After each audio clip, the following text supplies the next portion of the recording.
Unacademy. Let's crack it. Hello everyone, my name is Abhijit Ray and I have achieved a rank of 50 in the Civil Service Exam 2021. I am here today to talk to you a little about the mains answer writing strategy that I feel has benefited me, because we just had prelims a few days back and people are right now thinking of getting into the groove of mains, right? So mains answer writing strategy is something that becomes relevant right now. So let's delve in. Before that, I just want to say that I will be putting my free special class lectures in on the Unacademy platform from 28th June. These will be live classes, and I would request all of you to join them. I will take some of these topics in detail. These are condensed versions, you can say, of some of these topics. So I'll be taking some of these subjects or some of these topics in detail there. Right. So if we move on a little about me, I have my BTech in electrical and electronics. Then anthropology was my optional. This was my fourth attempt. Uh, Poetry writing is one of my hobbies. I had the privilege of reciting one of my poems. It was actually on civil services in the interview, and they were mighty impressed. And referral code mine is AR50. So let's move on. Okay, firstly, the most important question: why is answer writing important? You see, in my first two attempts, I did not have much idea about the importance of answer writing in mains. I thought that ये तो हो ही जाएगा. But you see, it's 1750 out of 2025 marks is mains answer writing. And I have realized it the hard way through my failures that it is the most important skill that is required in your civil service preparation. The most important skill. Prelims, mains, interview combined, the most important skill guaranteed from my end, I can tell you, is mains answer writing. Okay. The second most important skill is spoken communication, which is required in interview. Because these are the two sub things, 1750 plus 275, which will get you the bulk of the marks, right? That will get you the rank. Prelims, once you just clear it above the cutoff, doesn't make any difference. Uh, so in my case, this worked that there was this GS3 paper this time where I got one of my lowest marks among the subjects, but I could even manage that much because my answer writing skills were very good. So I think it can act as a safety net for a lot of people if it's a very difficult paper. So you can somehow wriggle out of it with some average or above average marks if you have very good answer writing skills. And these skills are necessary. I mean, the level to which UPSC is going, you can never say what is going to happen next. You have to be prepared with all guns blazing, right? So practicing is the only way that it can happen. Now moving on, when should you start answer writing? I have seen many aspirants having a confusion about this. I too myself had a confusion about this in my second attempt, but in my third attempt I sort of figured it out. So what I understand is that basic answer writing practice should be started while you are preparing for prelims, because this is not something that develops in a day. It definitely does not develop, I mean, from scratch to expert level answer writing in the 3 months after prelims. It cannot develop in that period because you have a lot of things to do at that time. We'll come to that more.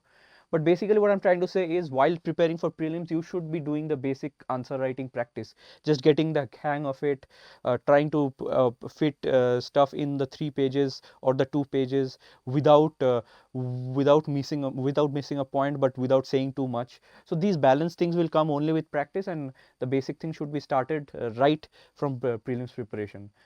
Because prelims and mains, according to me, should be done integratedly, because otherwise it's very hard to prepare. You cannot do a mains preparation just after prelims. You don't have that much time because you need to practice as well. In my opinion, before the prelims date comes, you must have a satisfactory confidence in answer writing. Otherwise, you will have a time crunch after prelims. Again, that's because you have a lot of things to do at that time.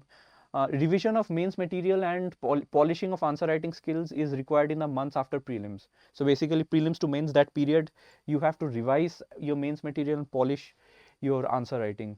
Uh, Value additions will come with practice. We're going to talk about what value additions that I have added in my answer writing, but I have put details about subject wise value additions in other lectures also of Unacademy that are there in the YouTube channel. So it is my opinion that full length paper should only be attempted after the entire, let's say, GS1. Entire GS1 is complete, because you see, these days to enhance your answers, you need to write interconnected ideas. So I mean, for example, medieval history, right? If a question comes on art and culture, it is important to link it to the kingdom in the medieval history, just 1 or 2 points about that, or something like that. What I'm trying to say is, only at the stage when you are able to interconnect ideas should you go for the full length answer writing practice, because otherwise it is going to get demoralizing for you, and it, I believe, will get counterproductive. At least that's what worked for me. So overall strategy is something that I want to talk about, and here I have an interesting take on this. So my approach is a little unconventional, and this has developed over the 4 years that I have struggled with the UPSC civil service exam. I have a humanistic and psychology based approach. Like, I always want to understand how the person who is correcting my answer script, how he views it, because he is the guy who is going to give me, he or she is the person who is going to give me the marks, right? So I want to make him happy or her happy. So I start with the assumption or understanding that it's a human being at the end of the day who is correcting my answer script. He or she has her own emotions. He or she has her own, I would say, opinions or view of things. They value your hard work. They value the effort that you may have put. They can get irritated with bluffs that you may write. So I had, in fact, I had gone to the extent of downloading random answer copies from the internet of other people, and I tried to correct them. Like, I had tried to evaluate them, and then I gave attention to what or how I was feeling while correcting them, because I realized that if some answer is not coming to the point very quickly, I started getting irritated. Ki, when will he come to the point? Because anyways there is less space and less time, right? So you will understand these things. So that is the extent to which I had dedicated myself to understand how the invigilators are correcting. So the basic crux of the idea is that you should make the invigilator happy while he is evaluating your answer scripts, and you should not make him irritated in any way, because that will reflect in the marks that you are getting. So you must also help to stand, your answer should stand out from others based on the value additions that you do. That is very important if you want to get those extra marks, or at least if some paper has become difficult to get an above average marks. That has worked for me this time in the mains also. In, for example, GS1, I have done a lot of value addition. I will talk about that. There were many questions that I did not know the correct answer to. So without bluffing, there is a way to write generalized answers rather than bluffed answer. There is a difference. So you can compensate that with your value additions, like your neat presentation, underlining keywords, or making boxes or making maps. We'll discuss all of these things. So yeah, moving ahead. So a little more on the overall strategy. Think about how you think. Okay, this is very important. I have had the understanding that our thought process while we are revising or studying a topic is very different from our thought process when you are trying to start an answer in an exam scenario. Try to do this exercise.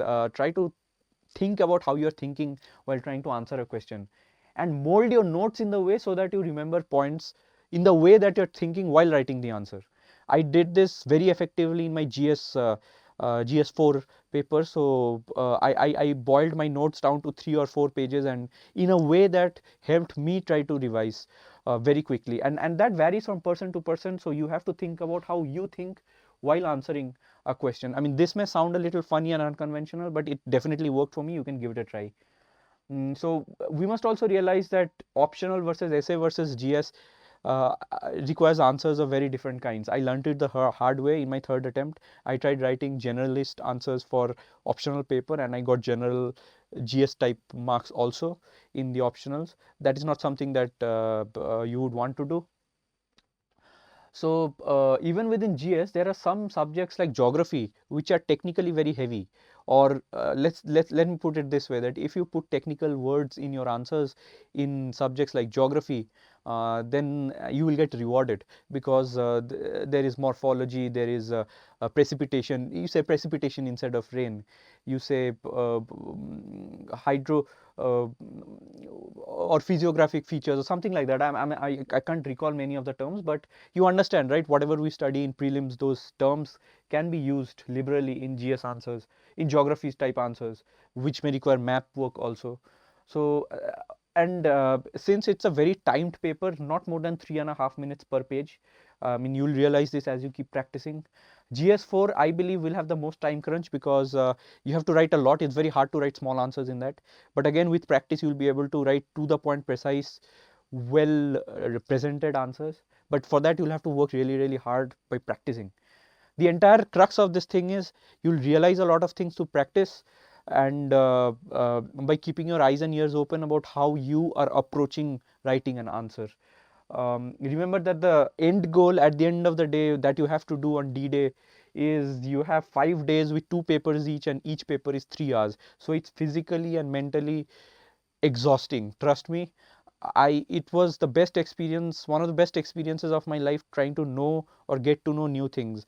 As it began to come to a exam oriented approach, like revise the same thing again and again, or sit down and do the mains paper on the mains exam days, I did not enjoy that process. The mains, those 5 days, it was not enjoyable. It was hectic, it was tiring. I mean, you are tired mentally, physically. So I mean, if you ask me if it was fun doing that, no, but that's something that you have to do, because you'll have to get used to that even if you get into the services, right? So yeah, we were talking about value addition and some of the extra efforts that I may have made. So the idea is to make your answer stand out, and I can list some of the value addition things that I've done. Like, I memorized intros and conclusions for important themes. This I mentioned about in another YouTube video of mine where I talked about GS1, right? So, and map work. You should learn to make the India and the world map in 15 seconds. I mean, trust me, this is a very good skill. I'll give you my own example. I made around 10 India maps and 4 world maps in GS1 in 2020, this paper, the one in which I got 111. Although I did not know many answers, some of the answers were not known to me very well. For example, the volcano and all those things. So again, with practice, you will know how to write a general answer when you don't know the exact answer to some questions. It'll come with practice. Again and again, I'm telling you, practice, practice, practice. Diagrams like temple structures, geography schematics need to be practiced again for value addition. You don't have to be accurate, but you have to be correct. There is a difference. You cannot be technically wrong in a technical diagram like geography, but you don't have to be very accurate about the location. I mean, what I mean by that is you cannot put Godavari above Mahanadi, but the spacing between the two rivers in the map can be inaccurate, is what I'm trying to say. And block diagrams and flowcharts will help you save time. This will again come with practice. So in conclusion, I'd like to say that by no means do ignore answer writing skill enhancement, because it's the only thing that's going to get you good marks or get a good rank. Practice, practice, and practice again and again and again. I'm telling you, this skill will not come in a day. Simple language is the best. Never ever bluff. But if you do not know any answer, you try writing a general answer without bluffing. Okay, I mean, you will know.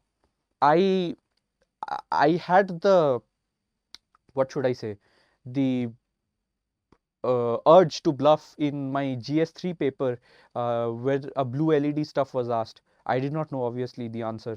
But then again, I wrote a very general answer about LEDs. I do not know how much marks I got in that paper, but I mean, got in that question specifically. But don't ever try to bluff, because like I'm saying, think about if you were an invigilator and someone is bluffing. I mean, it's an insult to your intelligence, man, as an invigilator, that he or she doesn't consider you worthy that you will be able to catch him. So don't insult the invigilator. They are also human beings. They are also respected people. And I don't say this lightly. Don't bluff. Have a humanistic approach, as I had mentioned earlier. It at least helped me to understand the pulse of the mains exam. And sample PDF of my answers some of my answers of different subjects. I have compiled them in one PDF, and it is available in the description section of this video, that you can download and have a look. And I will be uploading more answer sheets of mine also.